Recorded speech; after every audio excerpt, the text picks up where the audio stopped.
அன்பார்ந்த முருக பக்தர்களை வணக்கம். நான் ஜெயம் கோபி. திருவண்ணாமலை என்னும் அற்புத புண்ணிய பூமியில் இருக்கேன். நேற்று நிறைய காணொலிகள் பார்த்துருப்பீங்க. கிட்டத்தட்ட கோபுரத்திலேனார், கம்பத்திலேனார், அதுக்கப்புறம் கிளி கோபுரம், அதை தாண்டி இந்த குரங்கு கடித்த சம்பவம் வந்து நான் சொல்லியிருந்தேன். காரணம் வந்து அது தொடர்ந்து வருது, நம்மளோட பர்த் கண்டினியூட்டி. ஏற்கனவே முருகேசன் ஐயா வந்து ஒரு விஷயம் சொல்லியிருந்தார். இந்த குரங்கு கடிக்கு பின்னாடி ஆக்சுவலாக வந்து நம்ம எப்படி இங்கே நம்ம தென்னிந்தியாவில் வந்து செவ்வாய்க்கிழமை முருகனுக்கு உகந்த நாளாக கொண்டாடுறோமோ, அதேமாதிரி வட இந்தியாவிலேருந்து மங்கள்வாரன்னு சொல்லுவாங்க. அது ஆஞ்சநேயருக்கு ரொம்ப உகந்த நாளாக கொண்டாடுவாங்க. அதில் இந்த செவ்வாய் சம்மந்தமான தொடர்பு இருக்கிறனால தான் அப்படி வருது அப்படின்னு சொன்னார் ஐயா. இன்னும் அவர் விரிவாக சொன்னார். அது சம்மந்தமாக நிறைய பேர் எனக்கு கமெண்ட் பண்ணியிருந்தீங்க. எந்த பிரச்சனையும் இல்லை, ஊசி போட்டாச்சு, நல்லபடியாக இருக்கேன். திருவண்ணாமலையில் ஒரு 2 அற்புதமான சம்பவம் நடந்துச்சு. அது கண்டிப்பாக பதிவு பண்ணி ஆகணும். அதுவும் இந்த தைப்பூச விரத நேரத்தில் இதை சொல்கிறது வந்து எத்தனையோ துவண்டு போன முருக பக்தர்களுக்கு முருகர் இருக்கார். அதே மாதிரி இந்த பிரபஞ்ச சக்தி நம்மளை வழி நடத்துறது எப்படின்ற ஒரு உணரக்கூடிய வகையில் இருக்கும்.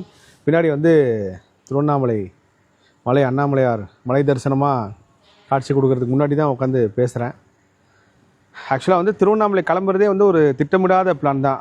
வள்ளியூர் போயிட்டு வந்ததுக்கப்புறம் நம்ம திருச்சி, வயலூர், விராலிமலை போனோம். அதுக்கு அப்புறம் காஷ்மீர், அதுக்கப்புறம் இமயமலை, இந்த பயணம்லாம் திட்டிருக்கும் போது நான் வந்து ஒரு காணொலியில் சொல்லியிருந்தேன். நேற்று போட்ட காணொலியில் என் லைஃப்பில் வந்து ஒவ்வொரு அத்தியாயமும் தொடங்குறது வந்து திருவண்ணாமலையிலேருந்து தான் துவங்குது. அதேமாதிரி இமயமலைக்கு முதல்ல போகும்போதும் ஃபஸ்ட் டைம் அப்போ தான் அண்ணாமலையார் அபிஷேகம் பார்த்துட்டு போனேன். அப்போ வந்து தியானத்தில் வந்து உத்தரவு. இதுக்கப்புறம் எப்போ திருவண்ணாமலைக்கு வந்தாலும் அபிஷேகம் புக் பண்ணி இந்த அண்ணாமலையாருக்கு அபிஷேகம் பார்த்துட்டு தான் போனோம். அது அதிகாலை தரிசனமாக இருக்கணும்னு சொல்லி அதிலேருந்து இப்போ வரைக்கும் கிட்டத்தட்ட எப்போ வந்தாலும் நம்ம கோவில் நிர்வாக தொடர்பு கொண்டு அபிஷேகம் புக் பண்ணி வந்து பார்த்துடுறது. ஒரு பெரிய ஆச்சரியம் வந்து திடீர்னுட்டு நம்ம கந்த கடவுள், சொந்த கடவுள் அப்படின்னு சொல்லி ஒரு விஷயத்துக்காக வந்து நம்ம எடுக்கிறோம்.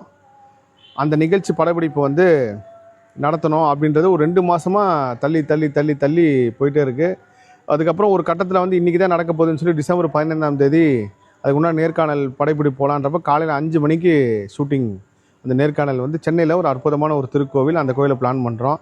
எல்லாம் பிளான் பண்ணி கரெக்டாக 7 மணிக்கு நேர்காணலுக்கு என்னோடய உதவியாளர் வந்து காலையில் வரல. இது வரைக்கும் அவர் இந்த மாதிரி பண்ணதே கிடையாது. கிட்டத்தட்ட ஒரு 50 ஃபோன் அவர் அடித்து அவர் தூங்கிட்டாரா இல்லை என்ன ஆச்சுன்னே தெரில. ஃபோன் சைலண்டில் போயிடுச்சுன்னு அவரும் மறந்துட்டார். 5 மணிக்கு வர வேண்டிய 7 மணிக்கு வந்தார். அதுக்கப்புறம் ரொம்ப தள்ளி தான் போய் நேர்காணல் நடந்துச்சு. எப்பயுமே வந்து ஒரு விஷயம் வந்து இப்படி தடங்கள் வரப்போ நீங்கள் அதுக்கு உடனே ரியாக்ட் பண்ணுறதோ இல்லை ஏன் அப்படி நடந்துச்சு அப்படின்ற ஒரு குழப்பமும் இல்லாமல் எல்லாமே இயற்கை, எல்லாமே நன்மைக்கே, இயற்கை நம்மளை வழி நடத்துன்ற உணரணும். அதுக்கப்புறம் நேர்காணல் நல்லபடியாக நடந்து முடிஞ்சதுக்கப்புறம் திருவண்ணாமலை பயணம் வந்து போகணுன்றது வந்து எனக்கு ஞாயிற்றுக்கிழமை தியானத்தில் வருது. உடனே திருவண்ணாமலை கிளம்பலாம். அதுக்கு ஒரு 2 நாளைக்கு முன்னாடி தான் செவ்வாய்க்கிழமை போய் பாருங்கன்னு ஒரு முக்கியமான ஒரு குருநாதர் மூலமான ஒரு உத்தரவு வருது. அவர் சொன்னபடி செவ்வாய்க்கிழமைக்கு போகலாம். இதுக்கப்புறம் வந்து அண்ணாமலையாரை பார்க்க போனால் செவ்வாய்க்கிழமை தான் போய் பார்க்கணும் அப்படின்னு சொல்லிட்டு சரிங்க ஏன்னு சொல்லி அதுக்கு உண்டான எல்லா திட்டமும் நான் பதிவு செய்கிறேன். அண்ணாமலையார் பார்த்துடணும் அப்படின்னு சொல்லி முடிவு பண்ணியாச்சு. செவ்வாய்க்கிழமை அபிஷேகம் புக் பண்ணிட்டு கரெக்டாக திருவண்ணாமலை பயணம் போகிறப்போ நான் வந்து ஒரு நேர்காணலில் வந்து சொல்லியிருந்தேன், நம்ம இந்த உலகத்துக்கு எதை டெலிவரி பண்ணுறோமோ அதை நீங்கள் ஃபாலோ பண்ணணும். நல்லது சொன்னீங்கன்னா நல்லது, ஒழுக்கமாக சொன்னால் அந்த ஒழுக்கத்தை நீங்கள் ஃபாலோ பண்ணணும். நீங்கள் எந்த விஷயத்தை இந்த டெலிவரி பண்ணுறீங்களோ, இப்போ நீங்கள் வந்து ஒருத்தர் பிரம்மச்சரியமாக இருந்தால் நீங்கள் அந்த விஷயத்தை கடைப்பிடிக்கணும். நீங்கள் வந்து 42 நாள் அசைவம் சாப்பிடாதீங்கன்னு சொன்னால் நம்மளும் அந்த 42 நாள் அசைவம் சாப்பிடாமல் இருக்கணும். அதே சமயத்தில் தினமும் பள்ளி எழுச்சி பாருங்கள் அப்படின்னா நம்மளும் அந்த பள்ளி எழுச்சி பண்ணி நீங்கள் எதெல்லாம் டெலிவரி பண்ணுறீங்களோ அதை நீங்கள் ஃபாலோ பண்ணால் மட்டும்தான் அந்த இயற்கை உங்களுக்கு நீங்கள் சொல்கிற விஷயத்த சக்தி மிக்க வார்த்தைகளாக மாற்றும். அப்போது நான் சென்ற வருடம் சொல்லியிருந்தேன், இந்த மாதிரி தீர்க்க முடியாத துன்பத்தில் இருக்கிறவங்க, ரொம்ப ரொம்ப பெரிய வேதனையில் இருக்கிறவங்க இந்த மார்கழி மாதம் டிசம்பர் காலத்தில் வந்து போர்வை தானமாக கொடுங்க, போர்வை தானம் கொடுங்க, அதேமாதிரி குடை தானம் கொடுங்க அப்படின்னு சொல்லியிருந்தேன். அப்போது எப்பயுமே நான் வந்து திருவண்ணாமலைக்கு வந்தேன்னா கிட்டத்தட்ட சாதுக்களுக்கு இப்போ வேஷ்டியும் தாய்மார்களுக்கு வந்து புடவை எடுத்து கொடுப்போம், அந்த வஸ்திர தானம் செய்வேன். இல்லை இந்த வாட்டி வந்து நம்ம பெட்ஷீட் கொடுப்போம். நம்ம ஆல்ரெடி சொல்லியிருந்தோம், இது வரைக்கும் நம்ம கொடுக்கல. ஒரு 100 பேருக்கு பெட்ஷீட் கொடுத்துடலாம் அப்படின்னு சொல்லி திட்டமிட்டு அதுக்கு முன்னாடி எல்லா விஷயமும் யோசிச்சுட்டு சரி எங்கே வாங்கலான்றப்ப இது நம்மளுக்கு சென்னையாக இருந்தால் எல்லா கடையும் தெரியும், ஹோல்சேல் கடைங்கிறதுக்கு என்ன நல்ல பொருள் கிடைக்கும், எல்லாம் நல்ல குவாலிட்டியில் இருக்குன்னு தெரியும். திருவண்ணாமலையில் நம்ம போய் அங்கே போய் பார்த்ததுக்கப்புறம் தேடி நம்ம எப்பயுமே இருக்கிற கடையை விட இன்னும் கொஞ்சம் நல்ல கடை, நல்ல பொருள், ஏன்னா அங்கே இருக்காதுன்னு எனக்கு தெரியும். இன்னொரு கடையை தேடி நம்ம போவோம் அப்படின்னு சொல்லி விட்டுட்டேன். காலையில் 3 மணிக்கு தரிசனத்துக்கு வர சொல்லிட்டாங்க. 2 மணிக்கு வந்து அண்ணாமலையை பார்க்குறதுக்கு போயிட்டு அதுக்கப்புறம் கோபுர உள்ளே வந்து அபிஷேகம் கரெக்டாக திருப்பள்ளி அடிச்சியும் பார்த்துட்டு அபிஷேகம் பார்க்கலான்னு சொல்லி உள்ளே போகிறப்போ இப்போ வந்து அண்ணாமலையார் கோயில் வந்து எல்லாரையும் உள்ளே விடுறது கிடையாது. அபிஷேகத்தை பார்க்குறதுக்கு மட்டும்தான் அந்த பக்தர்கள் பார்க்குறத தாண்டி உள்ளே அனுப்புவாங்க. அது நிறைய பேருக்கு தெரியும், இங்கே திருவண்ணாமலை மக்களுக்கும் இங்கே வந்தவங்களுக்கும் தெரியும்.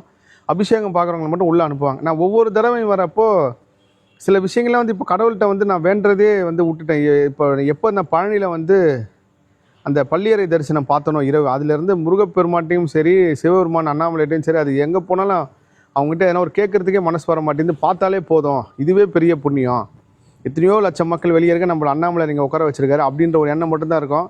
சிவ மந்திரம் சொல்லுவேன், அந்த அபிஷேகம் முடிவுங்க சொல்லிட்டே இருப்பேன். கரெக்டாக அபிஷேகம் முடிஞ்சிருச்சு. என் மனசில் பல விஷயங்கள் ஓடிக்கிட்டே இருக்குது.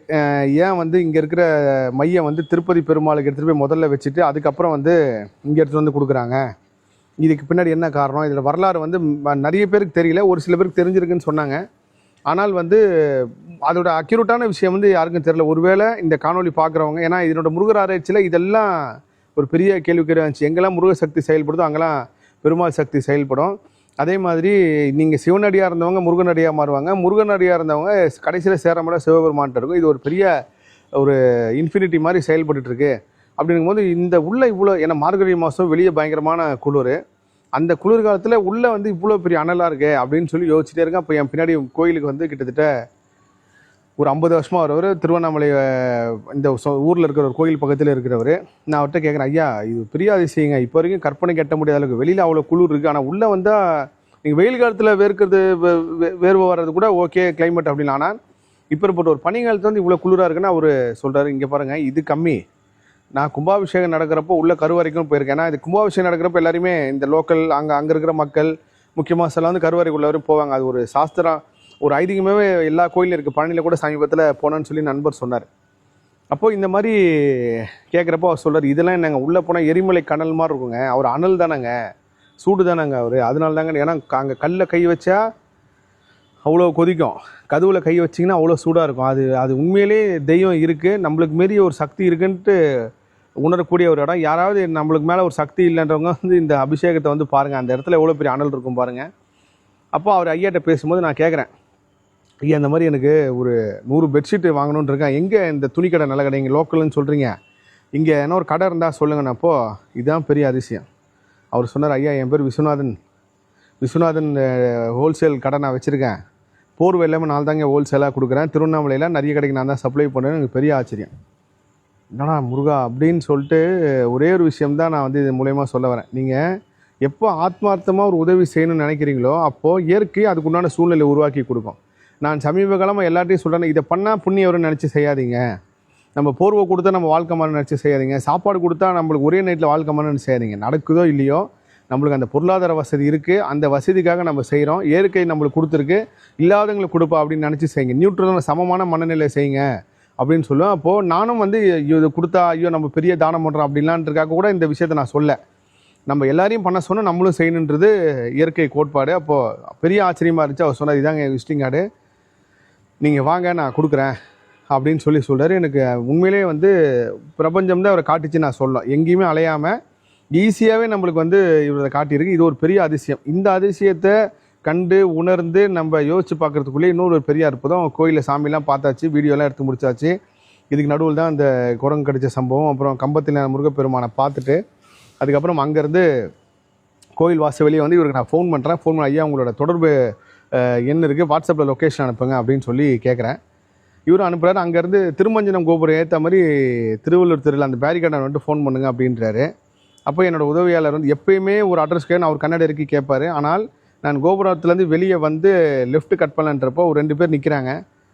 நான் உடனே சொன்னேன், இருங்க யுவராஜ் நான் வந்து கேட்குறேன், அவர்கிட்ட அட்ரஸ் கேட்குறேன் அப்படின்னு சொல்லி கண்ணாடி இறக்கி அவரை கூப்பிட்டு திருவள்ளூர் துறை எங்கெங்கே இருக்குது அப்படின்னு சொல்லி கேட்குறேன். அவரு என்னை பார்த்துட்டு ஒரு மாதிரி அதிர்ச்சி ஆகிறாரு. இந்த காந்தராவில் வர மாதிரி, ஆல்ரெடி மலேசியாவில் மோகன் ஒருத்தர் அதிர்ச்சியானார் பாருங்க, அந்த மாதிரி அவர் வந்து நடுங்குது, அப்படியே கையெல்லாம் அப்படி வைக்கிறாரு இப்படின்றாரு. ஐயா என்னங்க அப்படின்னா அவர் ஒன்றுமே புரியல. என்னை அவருக்கு தெரிஞ்சிருக்குன்னு மட்டும் நான் தெரிஞ்சுக்கிட்டேன். என்னங்க இது மாதிரி இவ்வளோ ஏன் உணர்ச்சி வசப்படுறீங்கன்னு உடனே காரை விட்டு இறங்க. நான் கண்டிப்பாக அந்த காணொலி பதிவு பண்ணுறேன், அடுத்ததான் நீங்கள் பாருங்கள். அவர் வந்து பெங்களூர் பூர்வீகமாக கொண்டவரை. உண்மையிலே இது பெரிய அதிசயங்க. நான் ஏதோ ஒரு சக்தி படைச்சொன்றதுக்காகவோ இல்லை வந்து அவருக்கு உண்மையிலே அவருக்கு ஒரு சக்தி இருக்குது, அதை நான் வந்து சத்தியமாக உணர்கிறேன். இந்த காணொலி பார்க்குற முருக பக்தர்கள் எங்கேயாவது முருகத்தை நீங்கள் கேட்டு அது ஏதாவது ஒருத்தர் மூலயமா கொடுப்பாருன்னு நம்புங்க, இது சத்தியம். நான் வந்து அவரை பார்த்துட்டு என்ன விஷயங்க, ஏன் இவ்வளோ உணர்ச்சி வசப்படுறீங்க, கொஞ்சம் காமாவங்க, நான் அட்ரஸ் கேட்க தான் உங்கள்கிட்ட நிப்பாட்டணும். இல்லைங்க நான் பெங்களூர்லேருந்து உங்களோட திருச்செந்தூர் காணொலியை பார்த்துட்டு நான் போனேன். ஒரு நாளில் திருச்செந்தூருக்கு போயிட்டு வரணும் அப்படின்னு சொல்லி கிளம்புனவன் கிட்டத்தட்ட ஒரு 6 நாள் திருச்செந்தூர்லேயே இருந்து அந்த 6 நாளும் நிறைய உங்கள் காணொலி பார்த்தேன். அப்போது இந்த மனுஷனை தேடி நான் போக மாட்டேன், நீ இருக்கிறல்ல முருகா, நீ இருக்கிற நிஜன்னா இவர் என்ன தேடி வரவேன்னு சொல்லி இவர் வேண்டியிருக்காரா இல்லை இவர் சொன்னாரான்னு தெரியல. இதை என்கிட்ட சொன்னார். அந்த மாதிரி நான் நினச்சேங்க. இதுக்கப்புறம் திருவண்ணாமலை வந்ததுக்கப்புறம் கூட நான் உங்கள் காணொலியில் நிறைய பார்த்துருக்கேன். இப்போ நான் ஏன் ரூம் விட்டு வெளியே வந்தேன்னு தெரில. இங்கே கிட்டத்தட்ட பெங்களூர் பொறுமையாக கூட திருவண்ணாமலை ஒரு 20 நாளாக இருக்கார். அண்ணாமலையார் அவர் பெரிய அளவு ஆட்கொண்டு அவர் இங்கேயே வச்சுருக்கார். அப்போது அவர் சொல்கிறாரு, நான் எதுக்கு ரூம் விட்டு வெளியே வந்தேன்னு தெரில, நான் வந்து இந்த மாதிரி கேட்டேன் அப்படின்னோடனே எனக்கு உண்மையிலே கூஸ் பம்ப்ஸாக இருந்துச்சு. அந்த காணொலி நான் பதிவு பண்ணியிருக்கேன் அவர் சொன்னது. ஸோ அவரோட பக்தி எவ்வளோ பெரிய உயர்ந்த பக்தி பாருங்கள். படையப்பா படத்தில் மந்திரம் சொன்னால் நீலாம்பரி வாட்ச் டைம் வந்து கேட்பாங்கன்ற மாதிரி இருந்துச்சு அந்த சம்பவம் நான் பார்க்குறப்போ.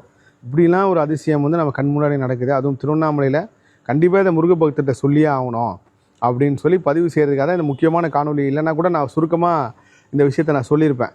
அவர் ரொம்ப நேரம் பேசியதுக்கப்புறம் அந்த கூட வந்த அம்மாவும் வந்து என்னை பின்தொடரதா சொன்னாங்க. நான் சொன்னேன், ஐயா என்னோடய பக்திலாம் ஒன்றுமே கிடையாது, நீங்கள் பாருங்கள் இவ்வளோ பெருசாக, நான் யார்கிட்ட வேணாலும் அட்ரஸ் கேட்டிருக்கலாமே, கார் எந்த பக்கம் வேணாலும் போயிருக்கலாம், ஏன் உங்கள்கிட்ட வந்து கேட்டது வந்து எந்த சக்தி என்னை மைண்டில் டைரெக்ஷன் கொடுத்து நீங்கள் போய் இவரை போய் பாருங்கள் அப்படின்னு சொல்லி கேட்க வச்சுருந்ததுக்கு பின்னாடி உண்மையிலே ஒரு பெரிய அதிசயம். இது ஒரு திருவண்ணாமலையில் எத்தனை தடவை வந்தாலும் இந்த சம்பவம் வந்து மறக்க முடியாது. அவர் பேர் வந்து மகேந்திரன். ஐயா கிட்ட வந்து என்னோடய நம்பர் கொடுத்துட்டு அவரோட ஃபோட்டோவும் நான் எடுத்து பதிவு பண்ணுறேன். அதுக்கப்புறம் விஸ்வநாதன் கிட்ட போனோடனே நான் கேட்டது வந்து ஒரு நல்ல பெட்ஷீட் கொடுங்க அப்படின்றப்போ அவர் ஒரு விலை சொன்னார். கிட்டத்தட்ட ஒரு 350 ரூபா சொன்னார். நான் 100 பெட்ஷீட் வேணும். உண்மையிலே வந்து நீங்கள் தர்மம் பண்ணணும்னு முடிவு பண்ணிட்டீங்கன்னா நல்ல பொருள் கொடுங்க. இது என்னோடய தாழ்மையான வேண்டுகோள். நம்ம என்ன சாப்பிட்றோமோ, நம்ம என்ன உடுத்துகிறோமோ, நம்ம குழந்தைங்களுக்கு என்ன செய்வோமோ, நம்ம வீட்டில் இருக்கிற அப்பா அம்மாவுக்கு வந்து என்ன பொருளாதாரத்தில் நம்ம செய்வோம், அதே மாதிரி அந்த எண்ணத்தோட தர்மம் கொடுங்க. ஒரு கண்ணில் சுண்ணாம்பு ஒரு கண்ணில் ஏதோ ஒன்று சொல்லுவாங்க, அந்த மாதிரி இல்லாமல் அப்படி நீங்கள் உதவி பண்ணாமல் கூட இருக்கலாம். எது செஞ்சாலும் நம்ம என்ன சாப்பிடுவோம், நம்ம என்ன. இப்போ நான் வந்து இமயமலைக்கு போகிறப்பெல்லாம் வந்து என்னோடய கூட வரவங்க டிரைவருக்கு எல்லாமே வந்து அவங்க வேறு ரூம் போட்டிருப்பாங்க. நான் எந்த ஹோட்டலில் தங்குறோம் அதுக்கு பக்கத்தில் அவங்களும் ரூமை போடுங்கன்னு சொல்லுவேன். காரணம் என்னென்னா நம்மளை இவ்வளோ பாதுகாப்பாக கூப்பிட்டு போகிற அவங்க தான். நீங்கள் எப்போ வந்து இந்த எண்ணத்தோட தர்மம் செய்கிறீங்களோ அதுக்கு நிச்சயமான ஒரு பலன் இயற்கையை வந்து கொடுக்கும். எங்கேயுமே பாரபட்சம் பார்க்காம உங்களுக்கு வந்து இயற்கை கருணோட உதவி பண்ணிக்கிட்டே இருக்கும். அப்போது அவரே சொன்னார், ஐயா இந்த மாதிரி பெட்ஷீட் வந்து இது வரைக்கும் யாரும் வாங்கி கொடுத்தல, வரவங்க எல்லாமே சின்ன சின்ன தொகையில் வாங்கி கொடுப்பாங்க. நான் சொன்னேன், ஐயா நான் வந்து புண்ணியம் ஏதோ வருமோ இல்லை வந்து விளம்பரத்துக்காகவோ இல்லை இது வந்து கொடுத்தா நம்மளுக்கு வாழ்க்கை முறையிலும் கொடுக்கல, என் வீட்டுக்கு என்ன தொகையில் பெட்ஷீட் எடுப்பேன், இல்லை எங்கள் ஃபேமிலியில் யாருன்னா ஒருத்தர் பண்ணால் என்ன பண்ணோம், அந்த மாதிரி தான் இங்கே செய்கிறேன். ரொம்ப சந்தோஷம் இல்லை. அதுக்கப்புறம் அவரும் நான் உதவி பண்ணுறதுக்காக ஒரு பெரிய அளவு டிஸ்கவுண்ட் பண்ணி எனக்கு கொடுத்தார். அந்த காணொலி வரும் பாருங்கள். இது எல்லாமே வந்து திருவண்ணாமலையில் நடந்த ஒரு பெரிய அற்புதம், அதிசயம். நிச்சயமாக வந்து முருகப்பெருமான் நம்மளை வழி நடத்துகிறாரு. கூட இயற்கையும் சேர்ந்து நம்மளை வழி நடத்திட்டு இருக்கிறதுக்கு இந்த 2 சமம் வந்து ஒரு பெரிய உதாரணம். பெரிய காணொலியாக இந்த காணொலி இருக்கும். ஸோ நேரம் கிடைக்கும் போது பாருங்கள். எல்லா புகழும் முருகனுக்கே. நன்றி.